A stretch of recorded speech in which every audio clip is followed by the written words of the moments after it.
नमस्कार दोस्तों, आज की कहानी है बहू मत जा तू यहीं रह जा।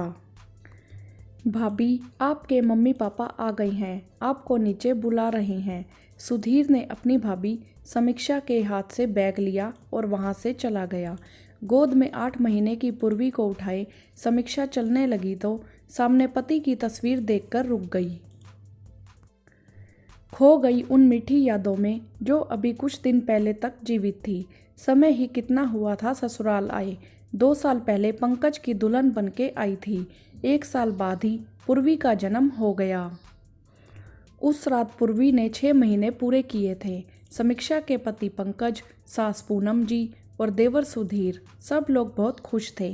पंकज उसके लिए केक लाए थे। तभी पंकज के फ़ोन पर किसी का फ़ोन आया। किसी के घर की बिजली चली गई थी। पंकज बिजली ठीक करने का काम करता था। सब ने जाने से मना किया, वह नहीं माना। कहने लगा मैं बस गया और आया। काम को मना नहीं करते, ग्राहक टूट जाता है। उस रात पंकज वापिस तो आया पर अपनी जिंदगी की जंग उन तारों से हार आया। सब कुछ बिखर गया। वक्त ही कुछ ऐसा था। समीक्षा और पूर्वी का भविष्य सबके लिए सवाल बन चुका था। समीक्षा पंकज की यादों से बाहर नहीं आ पा रही थी, इसीलिए उसके माता पिता ने फैसला लिया और आज वह समीक्षा को वापस लेने के लिए आए हैं। वे चाहते हैं कि समीक्षा दूसरी शादी कर ले। वो इस बात के लिए बिल्कुल भी तैयार नहीं थी। बस अपने माता पिता की जिद के आगे झुक अपने मायके जाने के लिए तैयार हो गई थी। समीक्षा ने नीचे पहुंचकर अपनी सास से जाने की इजाज़त मांगी। हाथ जोड़कर दरवाजे की तरफ बढ़ गई। पूनम जी उसे जाते देख बिलक पड़ी। अपने आप को रोक नहीं पाई। समीक्षा को आवाज़ लगा दी, बहू मत जा हमें छोड़कर। पूर्वी तो पंकज की आखिरी निशानी है। सुधीर ने अपनी माँ को संभाला। समीक्षा ने भी रोते हुए पीछे मुड़कर उनकी तरफ देखा। तू यहीं रह जा बहू, सुधीर से शादी कर ले। इतनी बड़ी बात उन्होंने इतनी आसानी से कह दी।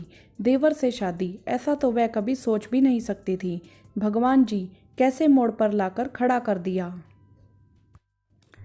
इतनी बड़ी सजा क्यों दे रहे हो? जिंदगी को ऐसे दोराहे पर लाकर खड़ा कर दिया है। मायके जाऊंगी तो माँ दूसरी शादी कराने की बात कहेगी और यहीं रहती हूँ तो सास सुधीर से शादी करवाना चाहती है। क्या करूँ? पंकज आप मुझे छोड़कर क्यों चले गए? समीक्षा की माँ ने उसके कंधे पर हाथ रखा। पूनम जी ने मुझसे इस बारे में बात की थी।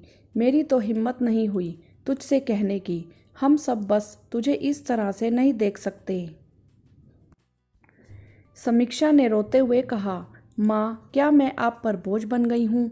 सुधीर ने कहा, भाभी मैं आपसे कुछ बात करना चाहता हूँ। पहले मेरी बात सुन लीजिए, फिर आप यहाँ से चली जाइएगा। माँ और सासू माँ के कहने पर समीक्षा सुधीर से बात करने को तैयार हो गई।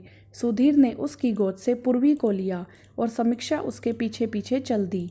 भाभी आप जानती हैं, जब माँ ने मुझसे इस बारे में बात की थी तो मैं भी कई सवालों के बीच आ खड़ा हुआ था।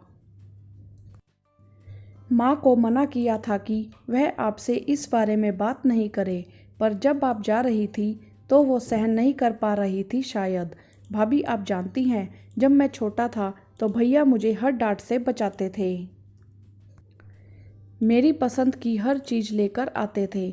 जब आपसे शादी होने वाली थी तब उन्होंने मुझसे कहा था, समीक्षा अपने माँ बाप की इकलौती संतान है और बड़े नाजों पर पली बड़ी है। इस घर में किसी प्रकार की कोई कमी नहीं होनी चाहिए।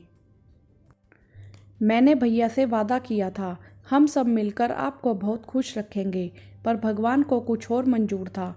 माँ ने कहा, पूर्वी भैया की निशानी है, पर मेरे लिए आप और पूर्वी दोनों ही भैया की निशानी हो। मैं यही मानता हूँ कि भैया के जाने के बाद आप और पूर्वी दोनों मेरी जिम्मेदारी हैं। वादा करता हूँ कि आपके सम्मान में कोई कमी नहीं आने दूंगा।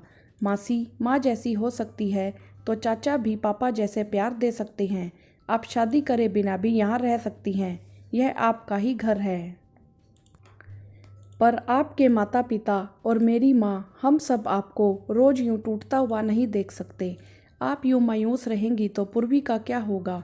मैं पूर्वी को दुनिया की हर खुशी देना चाहता हूँ। भैया की जगह तो नहीं ले पाऊँगा, पर उसे किसी प्रकार की कोई कमी भी नहीं आने दूँगा।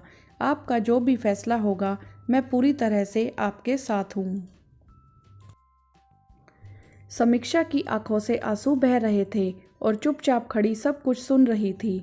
सुधीर समझ रहा था कि समीक्षा शादी के लिए तैयार नहीं है। बिना कुछ ज़्यादा बोले कमरे से बाहर चला गया।